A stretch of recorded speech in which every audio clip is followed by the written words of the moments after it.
ನಮಸ್ಕಾರ ವೀಕ್ಷಕರೇ, busy plus ಪಕ್ಕಾ ಸುದ್ದಿ ವಾಹಿನಿಯ ಸುದ್ದಿ ಬೆಳಕಿಂಡಿಗೆ ಸ್ವಾಗತ. ನಾನು ನಿಮ್ಮ ವಾಹಿನಿಯ ವರದಿಗಾರ ಸಂಗಮೇಶ್ ಕುಶಿಗಿ. ಕುಷ್ಟಗಿ ತಾಲೂಕಿನ ಗ್ರಾಮ ಪಂಚಾಯಿತಿ ವ್ಯಾಪ್ತಿಯ ಬಹುತೇಕ ಹಳ್ಳಿಗಳಲ್ಲಿ ಕುಡಿಯುವ ನೀರು ಸಮಸ್ಯೆ ಉಲ್ಬಣಿಸಿದ್ದು, ಜನ ಕುಡಿಯುವ ನೀರಿಗಾಗಿ ಪರದಾಡುವಂತಹ ಪರಿಸ್ಥಿತಿ ನಿರ್ಮಾಣವಾಗಿದೆ.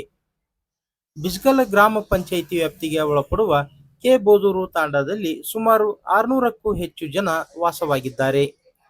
ಕಳೆದ ಒಂದು ತಿಂಗಳಿನಿಂದ ಕುಡಿಯುವ ನೀರಿನ ಸಮಸ್ಯೆ ತೀವ್ರವಾಗಿದೆ. ತಾಂಡಾದ ಜನ ನೀರಿಗಾಗಿ ಕೊಡಪಾನ, ತಳ್ಳೋ ಬಂಡಿಗಳನ್ನು ಹಿಡಿದು ತೋಟಪಟ್ಟಿಗಳ ಬೋರ್ವೆಲ್ಗಳತ್ತ ಅಲೆಯುತ್ತಿದ್ದಾರೆ.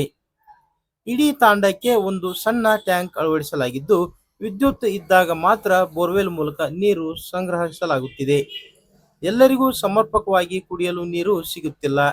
ಹಾಗಾಗಿ ತಾಂಡಾದ ಜನ ಕೆಲಸ ಕಾರ್ಯಗಳನ್ನು ಬಿಟ್ಟು ಕುಡಿಯುವ ನೀರಿಗಾಗಿ ಪರದಾಡುತ್ತಿದ್ದಾರೆ. ಅದೇ ರೀತಿ ಕಂದಕೂರು ಗ್ರಾಮ ಪಂಚಾಯಿತಿ ಕೇಂದ್ರದಲ್ಲಿ ಸುಮಾರು 5,000 ಜನಸಂಖ್ಯೆ ಇದ್ದು, ಜನ ಕುಡಿಯುವ ನೀರಿನ ತೀವ್ರ ಸಮಸ್ಯೆ ಎದುರಿಸುತ್ತಿದ್ದಾರೆ. ಒಂದೆಡೆ ದಿನದಿಂದ ದಿನಕ್ಕೆ ಬಿಸಿಲಿನ ತಾಪ ಕೂಡ ಹೆಚ್ಚಾಗುತ್ತಿದ್ದು, ನೀರಿನ ದಾಹಕ್ಕೆ ತತ್ತರಿಸುವಂತಾಗಿದೆ. ಜೆಜೆಎಂ ಕಳಪೆ ಕಾಮಗಾರಿಯಿಂದ ಅಲ್ಲಲ್ಲಿ ಪೈಪ್ಲೈನ್ ಒಡೆಯುತ್ತಿದ್ದು, ಕುಡಿಯುವ ನೀರು ಪೂರೈಕೆ ಆಗುತ್ತಿಲ್ಲ ಎಂದು ಗ್ರಾಮಸ್ಥರು ತಾವು ಅನುಭವಿಸುತ್ತಿರುವ ನೀರಿನ ತಾಪತ್ರಯ ಕುರಿತು ವಿವರಿಸಿದರು. ತಾಲೂಕಿನ ಬಹುತೇಕ ಹಳ್ಳಿಗಳಲ್ಲಿ ಜೆಜೆಎಂ ನೀರು ಪೂರೈಕೆಯಾಗುತ್ತಿಲ್ಲ. ಡಿಬಿಒಟಿ ನೀರು ಸಹ ಸಿಗುತ್ತಿಲ್ಲ. ಕೆಲವೆಡೆ ವಿದ್ಯುತ್ ಕಣ್ಣಾಮುಚ್ಚಾಲೆಯಿಂದ ಸಮರ್ಪಕವಾಗಿ ನೀರು ಸರಬರಾಜು ಆಗುತ್ತಿಲ್ಲ.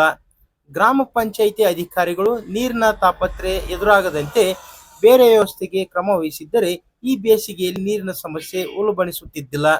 ಕೃಷಿ ಕೆಲಸ ಕಾರ್ಯಗಳನ್ನು ಬಿಟ್ಟು ದಿನಗಟ್ಟಲೆ ಕುಡಿಯುವ ನೀರಿಗಾಗಿಯೇ ಅಲೆದಾಡುವಂತಾಗಿದೆ ಎಂದು ಜನ ಆಕ್ರೋಶ ವ್ಯಕ್ತಪಡಿಸುತ್ತಿದ್ದಾರೆ.